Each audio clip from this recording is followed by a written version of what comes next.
Commander Daeho Kim stood in front of the massive window of the Galactic Assembly Station, staring at the stars. His reflection showed a tired man with dark circles under his eyes. He had not slept properly in 47 days. 47 days since Earth went silent. Behind him, the assembly chamber buzzed with hundreds of alien species discussing trade routes, border disputes, and resource allocations. None of them seemed to care about Earth. None of them wanted to talk about the silence that had swallowed his homeworld. Dr. Hannah Park walked up beside him, holding a data pad. Her hands were shaking slightly. She was the best communications expert humanity had, and even she could not explain what happened. Still nothing? Daeho asked, though he already knew the answer. Nothing, Hannah confirmed. No radio signals. No quantum communications. No distress beacons. It's like someone threw a blanket over the entire solar system. Daeho clenched his fists. Earth had 12 billion people. Orbital stations. Moon colonies. Mars settlements. All of them could not just stop transmitting at the same time. It was impossible, unless something made it impossible. A young pilot named Jiwoo Lee burst into the observation area. His flight suit was still wet with sweat from his latest patrol run. "Commander, I found something. You need to see this now." They followed Jiwoo to a secure briefing room. The young pilot pulled up holographic displays, showing his patrol route along the outer edges of assembly space. "I was doing a standard sweep when my sensors picked up some weird readings. Look at this." The display showed a massive energy field stretching across space. It formed a perfect sphere around Earth's solar system. The sphere pulsed with alien technology signatures.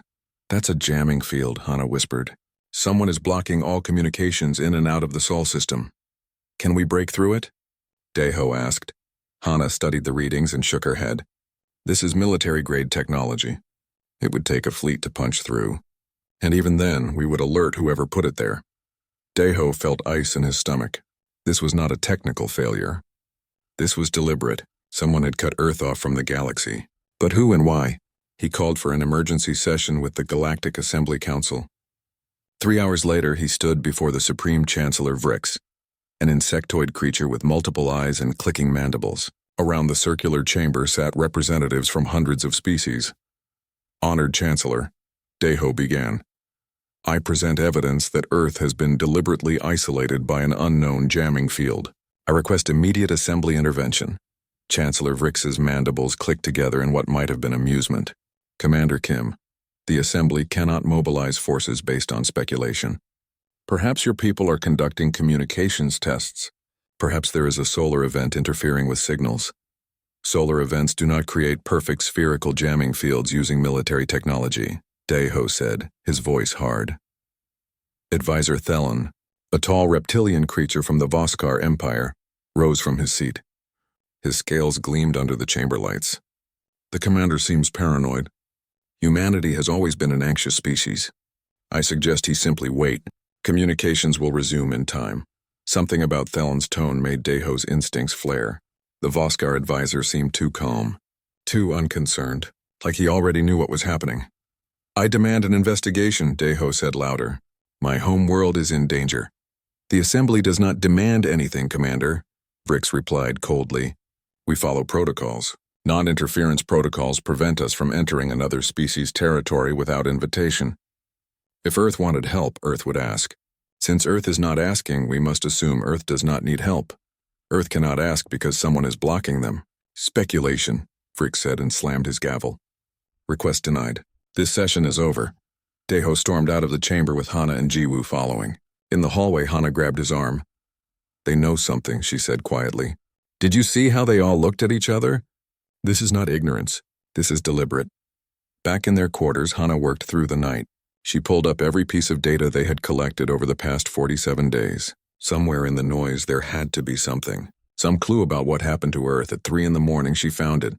"Daeho, wake up!" The commander jerked awake, immediately alert. Hannah's face was pale but excited. "I found a fragment." Just a fragment of a transmission that got through before the jamming field went up. She played the audio. It was broken, filled with static, barely recognizable as human speech. "Under attack. Multiple contacts. They're everywhere. Deploying scorched protocol. Defensive fleet is... Oh God, they're firing on the cities. Tell them we... The transmission cut off into static. Silence filled the room. Deho felt like someone had punched him in the chest. Attack. Cities. Those words echoed in his mind. How old is this transmission? He asked quietly. 47 days and 3 hours, Hana said. Right before the jamming field went up. Someone attacked Earth, Jiwoo said, his young face twisted with rage. Someone attacked our home and the assembly is covering it up. Deho stood and walked to the window. Out there, somewhere across the vast distance of space, was Earth. His home. His family. 12 billion people, all possibly dead while the galaxy turned its back. Get me everything we have on military movements near Sol system over the past 60 days. Deho ordered. Ships, supply lines, unusual deployments, everything. Hana and Jiwoo worked for the next week. They pulled data from commercial shipping records, news feeds, and leaked military documents.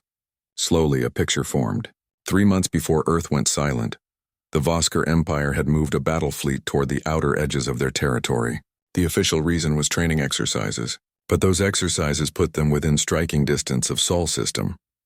It was the Vosker, Hana said. They attacked Earth. We need proof, Deho said. Hard proof. Jiwoo had an idea. There's a probe, a long-range survey probe that was scheduled to pass through Sol system last week. It's automated, so the jamming field would not stop it from collecting data. It's heading back this way now. Can we intercept it? If I push my ship hard enough, yes. 2 days later, Jiwoo returned with the probe.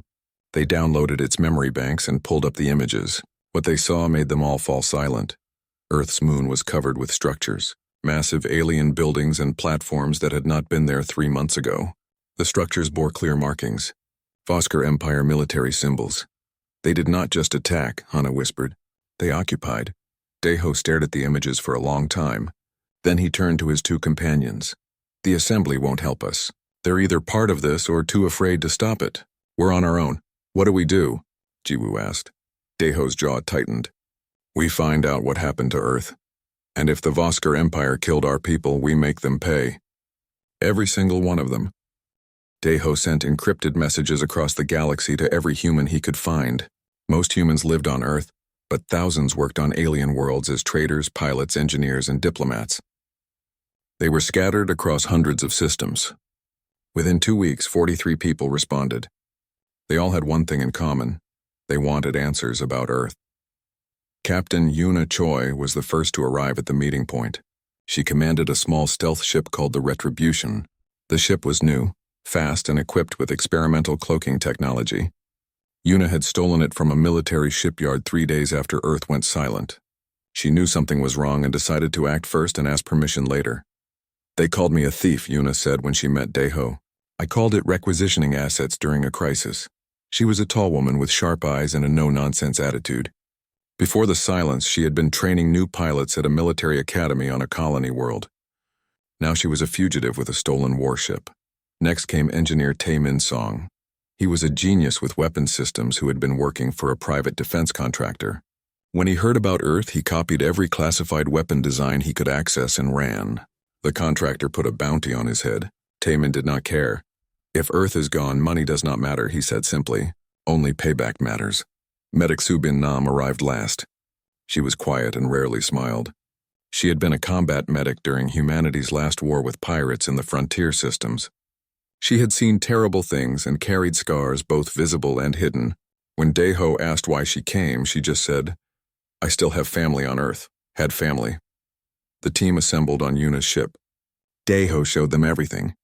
The jamming field, the fragment transmission, the probe images of Voskar structures on Earth's moon. So what's the plan? Tae-min asked. We go to Earth, Deho said. We find out what happened. Then we decide what to do next. Going through that jamming field will alert whoever put it there, Hana pointed out. Jiwoo grinned. It was not a happy grin. It was the grin of someone who had stopped caring about safety. Let them know.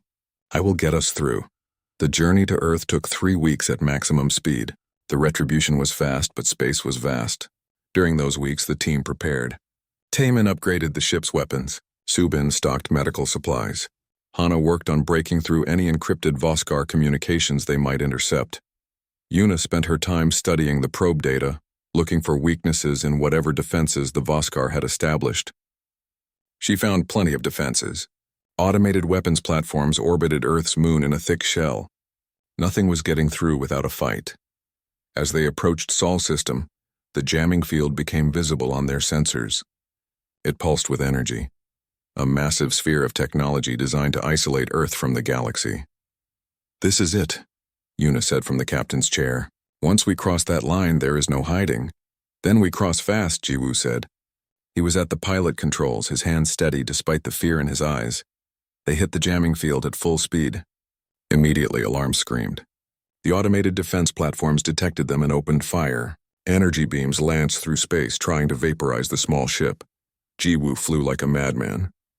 He twisted the retribution through impossible angles, dodging fire that should have killed them 10 times over. But there were too many platforms. Too many guns. A beam caught their port side, tearing through the hull. "We are not going to make it," Taemin shouted. "Yes, we are," Jiwoo screamed back. He pushed the engines beyond their limits, diving straight toward the thickest concentration of platforms. "What are you doing?" Yuna yelled. "Something stupid." Jiwoo aimed the ship directly at a weapons platform and fired all forward missiles. The platform exploded in a massive fireball.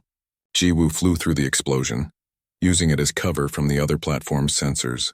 The heat was intense. Alarms warned that the hull was melting. They burst through the other side of the defense grid, but another energy beam caught them. This one hit the cockpit. Jiwoo's arm was caught in the blast. He screamed as the flesh burned away. Subin was there instantly, pulling him from the pilot's seat and applying emergency medical foam to stop the bleeding. "You are going to lose the arm," she said grimly. "Worth it," Jiwoo gasped through the pain. "We made it through." Yuna took the controls and brought them into Earth's orbit. What they saw made everyone on the ship stop breathing. Earth was dying. The blue planet they remembered was covered in brown and gray clouds. Massive craters scarred every continent. Where cities had stood, only burning ruins remained. The oceans were filled with debris. Satellites and space stations floated as dead husks. 12 billion people, Hana whispered. "Where are they?" Taemin was scanning for life signs. His hand shook as he read the data. "I am detecting some underground signatures, bunkers, shelters, but the numbers they are only in the thousands." "Thousands?" Daeho said, his voice hollow. "Thousands out of 12 billion?" No one spoke. The silence was heavier than any words. Yuna steered them toward the strongest life sign concentration. It was coming from deep beneath what used to be Seoul. They landed the damaged ship in a crater outside the city ruins and made their way on foot through the devastation. Everything was dead. Buildings were reduced to rubble. The streets were filled with ash. Bodies lay where they had fallen, though most were burned beyond recognition. The smell was unbearable. They found an entrance to an underground complex hidden beneath a collapsed subway station. Yuna entered first, her weapon ready. Inside, they discovered a small community of survivors. Maybe 300 people living in cramped tunnels lit by emergency lights. The survivors were shocked to see them. Many cried. Others just stared with empty eyes. A military officer approached. His uniform was torn and dirty, but he still wore his rank insignia. "Colonel, I am Colonel Hyunwoo Baek," he said. His voice was rough from smoke damage. "What took you so long?" Daeho felt those words like a knife. "We came as soon as we knew. We were blocked. The whole galaxy turned away." Hyunwoo nodded like he expected that answer. "Figures. They left us to die. Come, I will tell you what happened." In a makeshift command center, Hyunwoo showed them recordings from the attack. The Voskar fleet had appeared without warning. Thousands of ships dropping out of faster-than-light travel directly over Earth. No communication. No demands. Just immediate attack. "They hit us with some kind of weapon first," Hyunwoo explained. "It shut down everything. All our technology went dark for 72 hours. No power, no weapons, no shields. We were helpless." The recording showed Voskar ships bombarding the planet. City after city disappeared in nuclear fire. The oceans boiled. The atmosphere turned toxic. "When our systems came back online, we fought back," Hyunwoo continued. "But it was too late. Our defense fleet was gone. Most of our military installations were destroyed. We tried to evacuate civilians underground, but there was not enough time, not enough space." Hana was crying silently. Taemin had turned away, unable to watch. Even Yuna's hard expression had cracked. "The scorched protocol," Daeho said. "We received a fragment of it." "What was it?" "Our last act of defiance," Hyunwoo said. We knew we were beaten, so we transmitted everything. Battle recordings, casualty reports, proof of the massacre. We wanted the galaxy to know what the Voskar did, but they must have jammed it. Did anyone hear? Only a fragment, Daeho admitted. And the assembly does not care. Hyunwoo laughed bitterly. Of course they don't. We were always the troublemakers. Too aggressive. Too militaristic. I bet they are happy we are gone. A small child approached them. She was maybe 7 years old, covered in dirt, holding a worn stuffed animal. She tugged on Daeho's sleeve and held up a piece of paper. On it was a crude drawing of stick figures and ships. That's my family, she said, pointing to the stick figures. The bad aliens killed them. Mister, can you kill the bad aliens back? Daeho knelt down to her level. He looked into her young eyes and saw all of Earth's pain reflected there. Yes, he said quietly. I promise. The little girl's name was Youngmi Kang. She was one of the youngest survivors in the Seoul complex. Her parents had shoved her into an emergency shelter seconds before a Voskar bombardment turned their apartment building into dust. She did not cry anymore. She had run out of tears weeks ago. Daeho kept his promise to her in his mind as Colonel Hyunwoo led them deeper into the complex. The underground shelter had been built during the last global war, back when humans still fought each other. Now it served as humanity's last refuge on Earth. We have survivors in 17 locations worldwide, Hyunwoo explained. Total count is about 4,000 people. Maybe 5,000 if we are lucky. We lost contact with some shelters last week. 4,000 out of 12 billion. The number was impossible to comprehend. They reached a large chamber that served as the command center. Holographic displays showed what remained of Earth's defense network. It was not much. A few satellites still functioning, some ground-based sensors. Everything else was dead. Tell me everything, Daeho said. From the beginning. Hyunwoo brought up a recording from 3 months ago. It showed normal Earth, cities glowing with lights, ships moving through orbit. Everything peaceful. It was a Tuesday, Hyunwoo began. Morning in Asia, night in America. No warnings, no buildup of tensions. The Voskar fleet just appeared. One moment empty space, the next moment thousands of warships. The recording showed the Voskar vessels materializing. They came in perfect formation, surrounding the planet in a sphere. Their ships were massive things covered in weapons and armor. First they hit us with a suppression weapon, Hyunwoo continued. We still don't know exactly how it works. Some kind of electromagnetic pulse, but 1,000 times more powerful. Every electronic device on the planet just died. Cars stopped. Planes fell from the sky. Power grids collapsed. We were thrown back to the Stone Age in seconds. Hana leaned forward, studying the data. This technology is incredible. And terrifying. It shut down everything simultaneously. Everything, Hyunwoo confirmed. Including our defense satellites. Our orbital weapons, our communication systems. We were blind and helpless. The recording showed the next 72 hours. Voskar ships moved into low orbit. They began systematic bombardment of every major city. Nuclear weapons, kinetic strikes, energy beams that burned straight through buildings. We could not fight back, Hyunwoo said, his voice empty. We could not even warn people. We watched from underground bunkers as our world burned. Seoul disappeared under fire. Tokyo, Beijing, New York, London, cities that had stood for centuries were erased in minutes. The Voskar were thorough. They targeted everything. Military bases, government buildings, civilian centers, even hospitals and schools. They were not trying to conquer, Taemin said quietly. They were trying to exterminate. That is exactly what they were doing, Hyunwoo agreed. When our systems came back online after 3 days, we tried to organize a defense. Some of our military ships survived. We had ground-based weapons. We fought back. The recording showed humanity's desperate counterattack. Warships rising from hidden bases, their weapons blazing. Missiles launching from underground silos. For a brief moment, it looked like they might have a chance. We destroyed maybe 200 of their ships, Hyunwoo said. Out of thousands. The battle lasted 6 hours. Then our defense fleet was gone. Every ship destroyed. Every pilot dead. Jiwoo, holding his bandaged stump where his arm used to be, closed his eyes. They fought well. They fought like humans always fight, Hyunwoo said. With everything they had. Captain Minseo Park rammed her cruiser into a Voskar dreadnought when she ran out of ammunition. Took both ships down. Commander Donghyun Yu held the orbital platform above North America for 3 hours against impossible odds. He saved 10,000 evacuees before the platform was destroyed. The stories went on. Acts of heroism and sacrifice.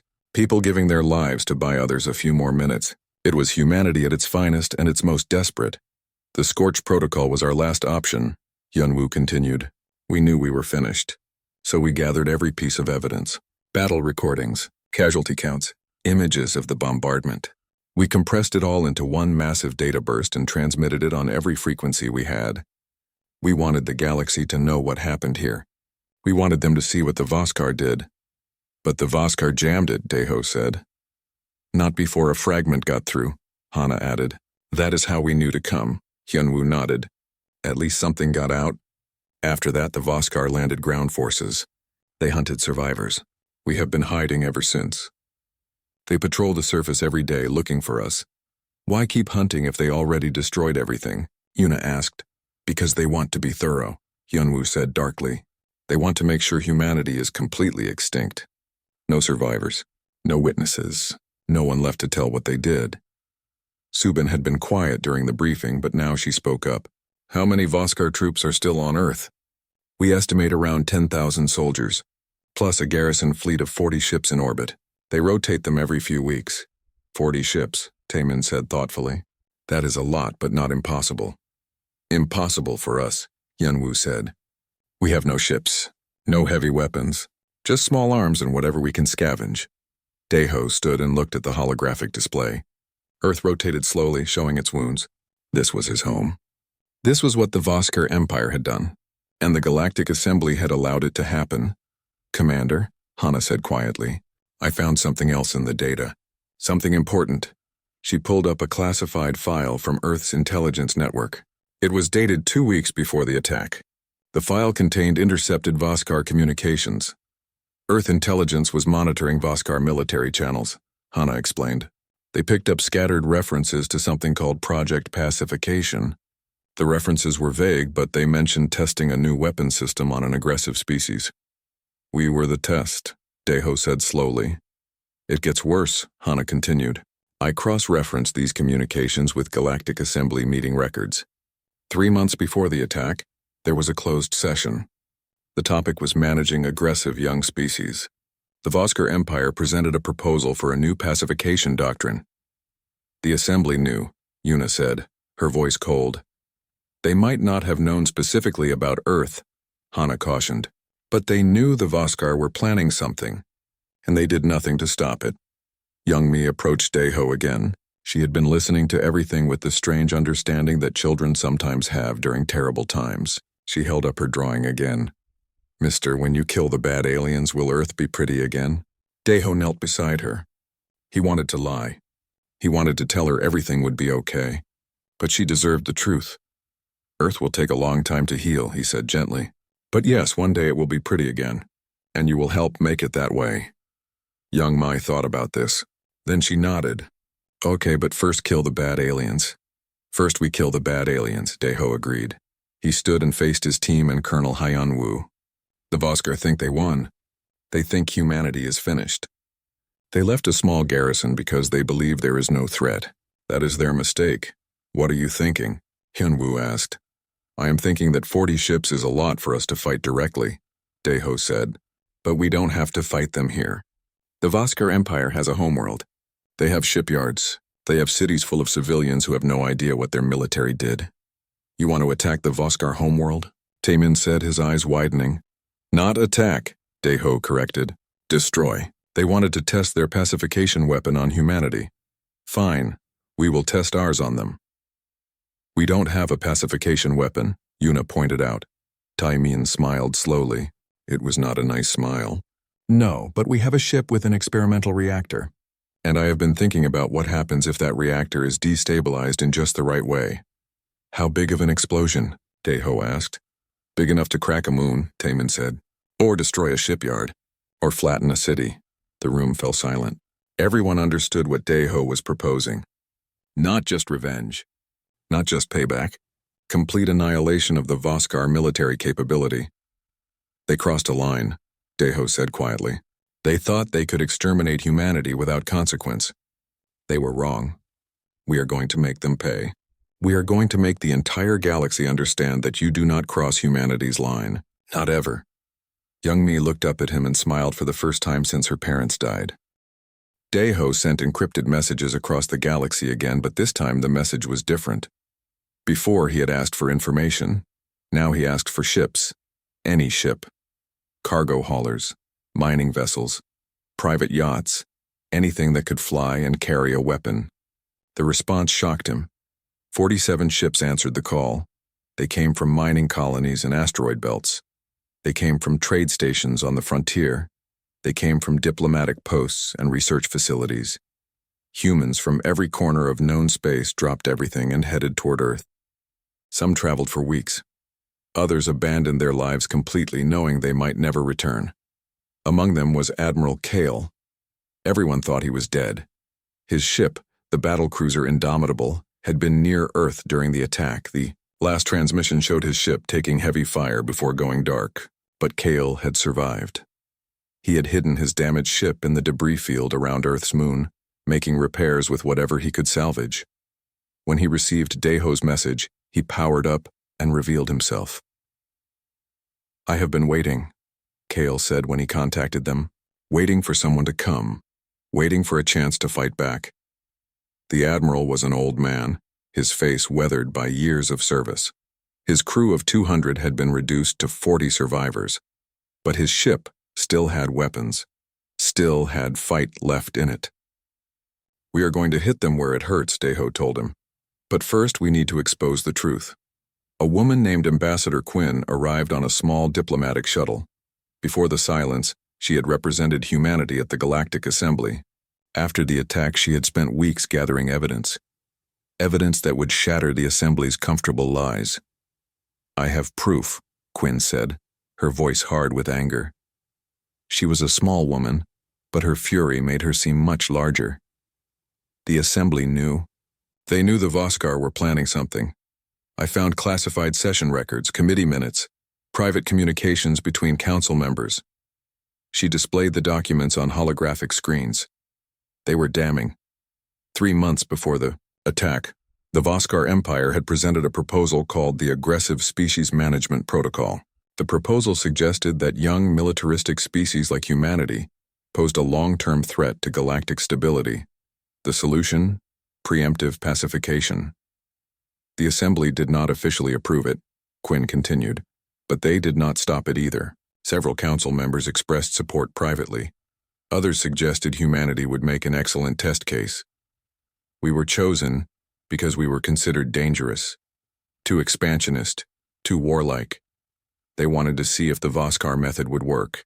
"They let 12 billion people die as an experiment," Hana said, her voice shaking with rage.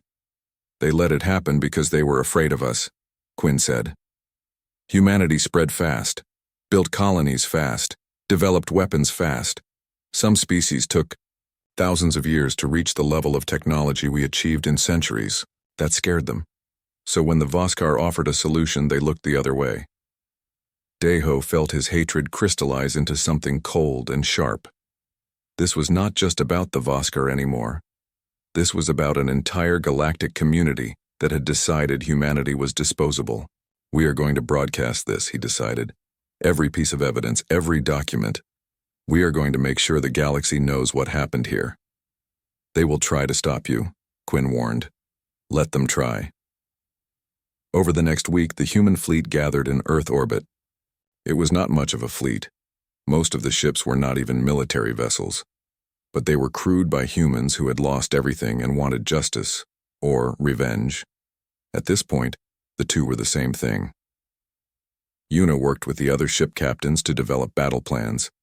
The goal was simple: destroy the Voskar garrison fleet guarding Earth. 40 enemy warships against 47 human vessels, most of which were not designed for combat. The odds were terrible. "We need an advantage," Yuna said during a strategy meeting, something the Voskar won't expect. Jiwoo, recovering from the loss of his arm but still piloting, had an idea. "We draw them into Earth's atmosphere. Their ships are big, designed for space combat. In atmosphere, they will be slow. Our smaller ships will be more maneuverable." "That could work," Taemin added. Plus, we can use Earth's defense satellites, the ones that are still functional. We have maybe 20 satellites with weapons. Not much, but every bit helps.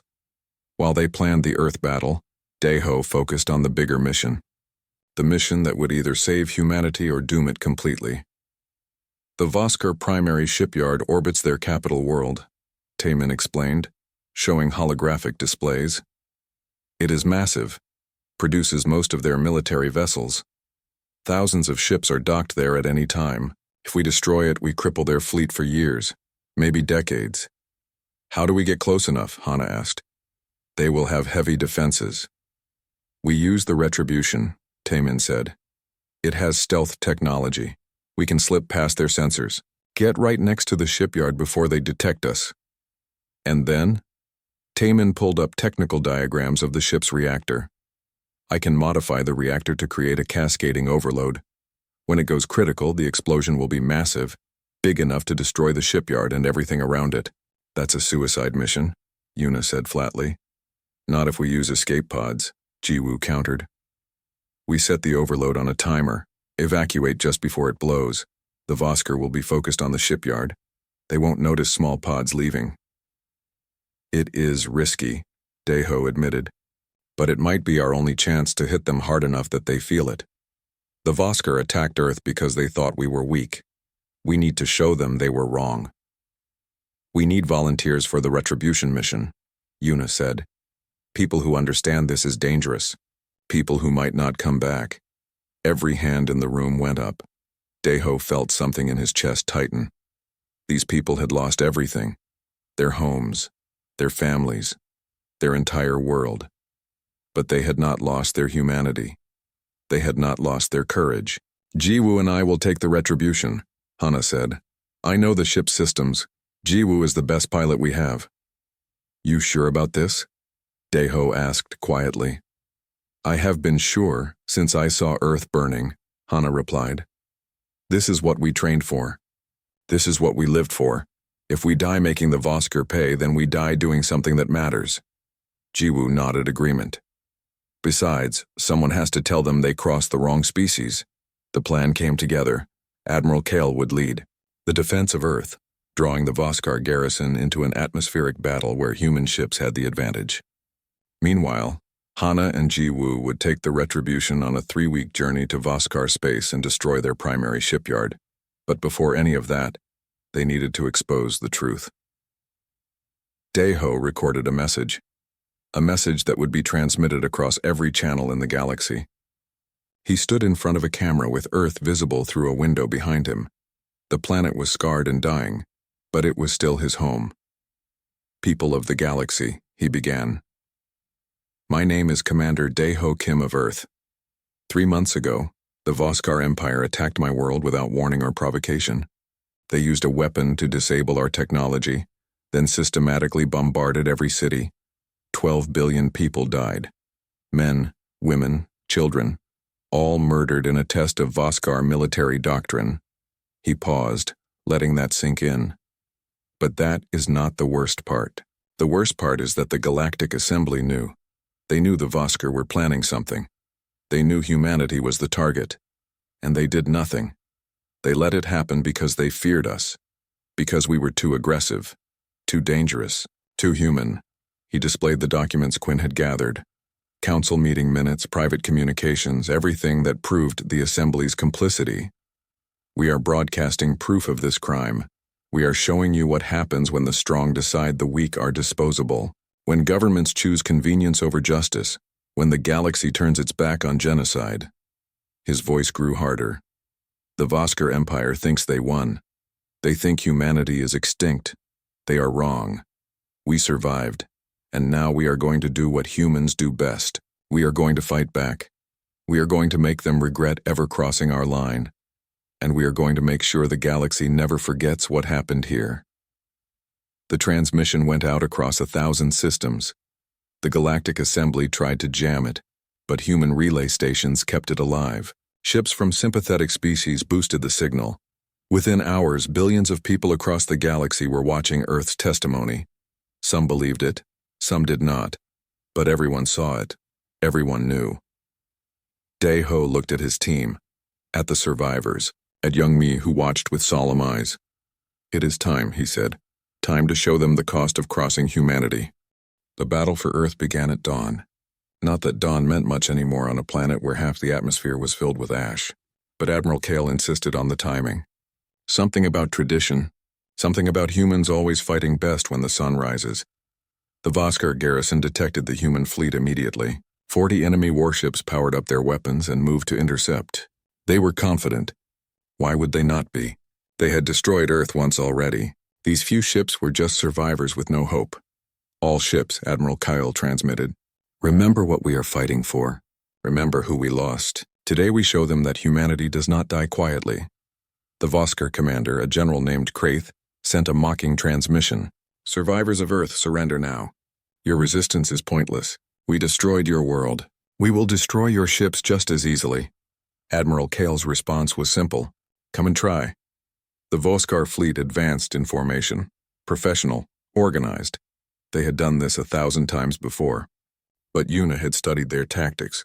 She knew their formations. She knew their weakness. "All ships dive," she ordered. The human fleet dropped toward Earth's atmosphere. The Voskar followed, firing as they came. Energy beams cut through space, destroying 2 human cargo ships immediately. But the rest made it into the atmosphere. That is when everything changed. The Voskar warships were massive, built for space combat. In the thin upper atmosphere, their engines struggled. Their targeting systems had trouble compensating for wind and gravity. The human ships, smaller and more agile, danced around them like angry wasps. Jiwoo's protege, a young pilot named Bo-Ra Shin, flew a mining ship straight at a Voskar destroyer. At the last second, she spun away.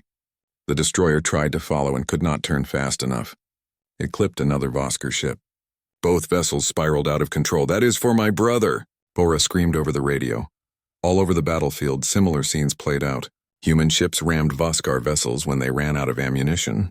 Cargo haulers used their loading clamps as improvised weapons, tearing chunks out of enemy hulls. One brave captain flew his yacht directly into a Voskar ship's engine intake, causing a catastrophic explosion.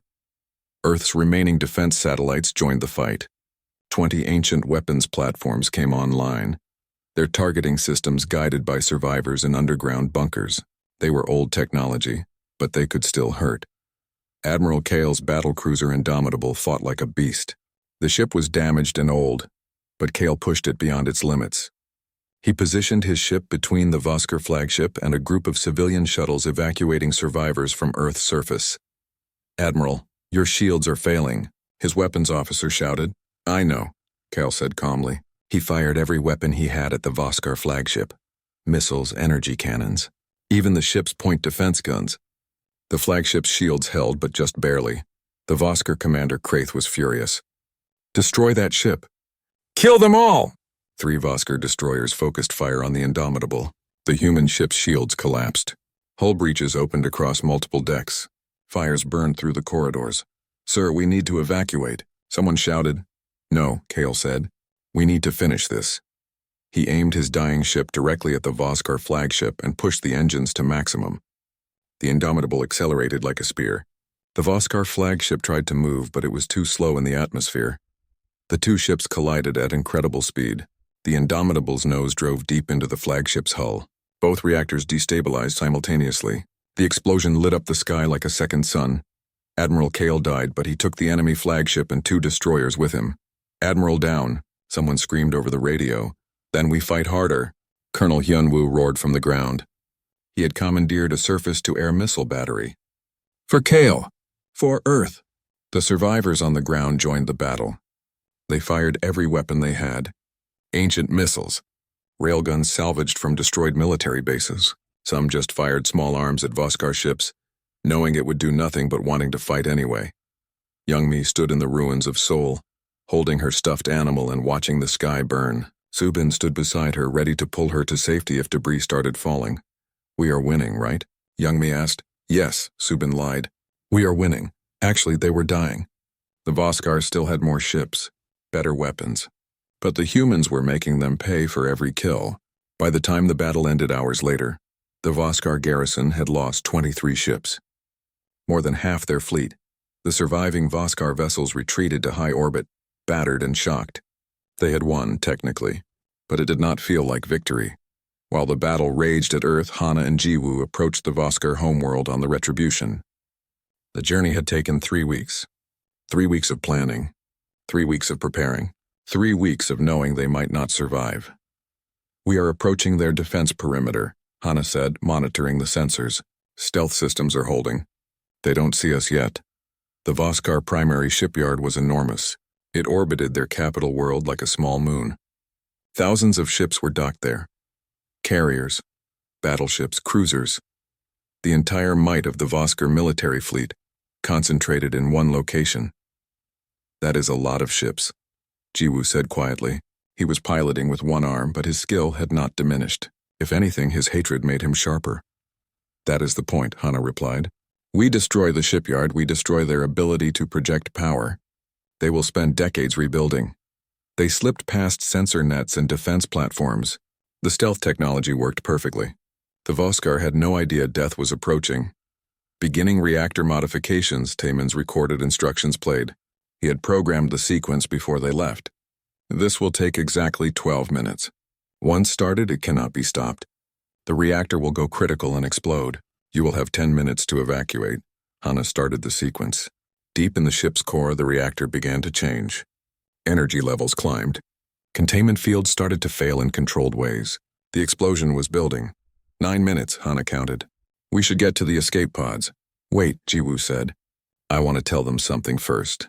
He opened a transmission on all Voskar frequencies. His message was simple. "Attention, Voskar Empire. My name is Jiwoo Lee. I am from Earth, the planet you destroyed.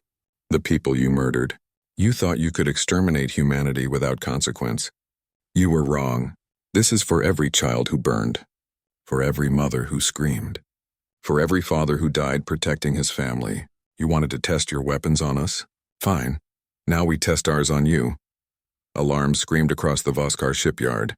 They had finally detected the Retribution. 5 minutes, Hana said.